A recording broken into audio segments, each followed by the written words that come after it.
اور اپنی قوم سے کہا کہ اب تم کو ہوا ہلاک کرے گی اور تم پر عذاب الہی ان قریب آئے گا۔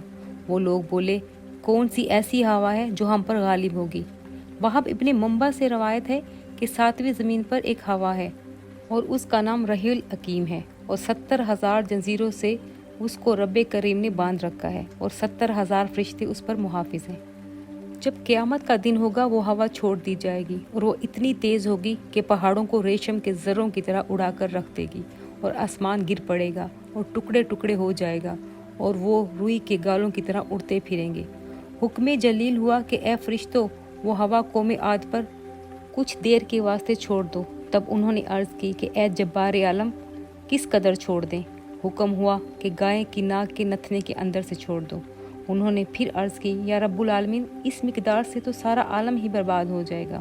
تب حکم ہوا کہ سوئی کے ناکے کے سوراخ کے برابر چھوڑ دو۔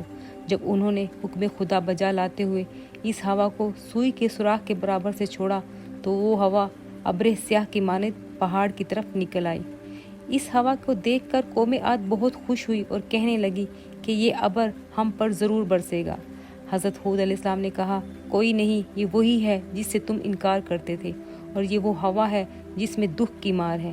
اور جب ہوا نکلی، کافروں نے کہا، اے ہود، تو نے تو جو خوشخبری پہنچائی اس سے ہم خوب تر ہوں گے۔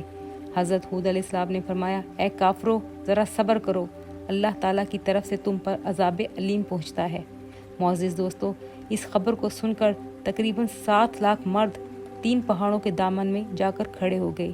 یہ سب آپس میں ایک دوسرے کا ہاتھ پکڑ کر اپنے پاؤں کو گھٹنوں تک زمین میں گاڑ کر بیٹھ گئے اور اپنے چاہنے والوں کے گرد ایک خول تیار کر دیا، اور یہ کہنے لگے کہ 3 اطراف تو پہاڑ ہیں اور ایک جانب ہم سب ہیں، دیکھتے ہیں کون سی ہوا ہمارے پیچھے گزرتی ہے اور وہ ہم پر کس طرح سے زور کر سکتی ہے۔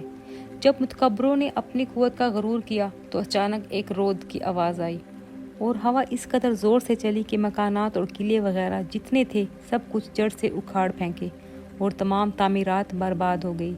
اس زوردار ہوا نے قوم عاد کے پرخچے اڑا ڈالے اور وہ تباہ و برباد ہو گئے۔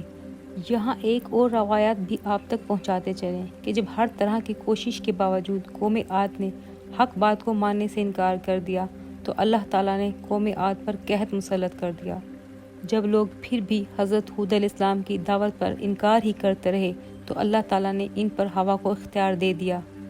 7 راتوں اور 8 دن تک مسلسل آندھی اور طوفان سے قوم عاد کے گھر بار، فصلیں اور ہر چیز تباہ ہو گئی، اور لوگ ہوا کے ساتھ اڑ کر ادھر ادھر ٹکراتے رہے۔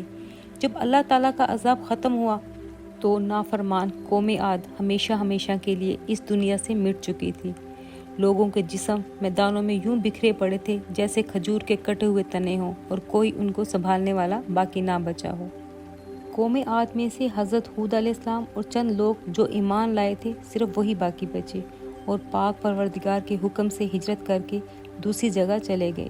معزز دوستو، کہا جاتا ہے کہ قوم عاد کو رب کریم نے بے شمار نعمتوں سے نوازا تھا، مگر انہوں نے اس کو اللہ تعالیٰ کی عطا سمجھنے کی بجائے یہ سمجھ لیا کہ یہ ان کی اپنی محنت ہے۔ ہمیں بھی اس بات کا خاص خیال رکھنا چاہیے کہ زندگی میں جو بھی اچھی چیز ملے اس کو خدا کی نعمت سمجھے اور اس پر رب تعالیٰ کا شکر ادا کرے، اور اس خیال کو اپنے ذہن میں نہ آنے دیں کہ یہ میری محنت اور کوشش سے ملا ہے، بلکہ یہ سوچیں کہ یہ رب تعالیٰ کے فضل و کرم سے ملا ہے۔ قوم عاد کے پاس صحت، دولت اور دنیاوی علم سب کچھ تھا، مگر کمی تھی تو دین کے علم کی تھی۔ ان کے آباء و اجداد نے دین کو بھلا دیا، جس کی وجہ سے شیطان نے ان کو آسانی سے غلط راہ پر ڈال دیا۔ ہمیں بھی ہر لمحے یہ جاننے کی کوشش کرنی چاہیے کہ ہمارا دین ہمیں کیا سکھاتا ہے، تاکہ ہم شیطان کے بہکاوے میں نہ آ سکیں۔ قوم عاد کو جب حضرت ہود علیہ السلام نے دین کی طرف بلایا تو ان لوگوں نے حضرت ہود علیہ السلام کی کسی بھی دلیل پر غور نہیں کیا اور ایک ہی بات پر اڑے رہے۔ ہمیں قرآن پاک میں اللہ تعالیٰ نے بار بار غور و فکر کرنے کا حکم دیا ہے، لہٰذا ہمیں بھی چاہیے کہ کسی بھی بات پر اڑ جانے کے بجائے اور کوئی بھی جواب دینے سے پہلے اچھی طرح غور کریں کہ کہیں ہم غلطی پر تو نہیں ہیں۔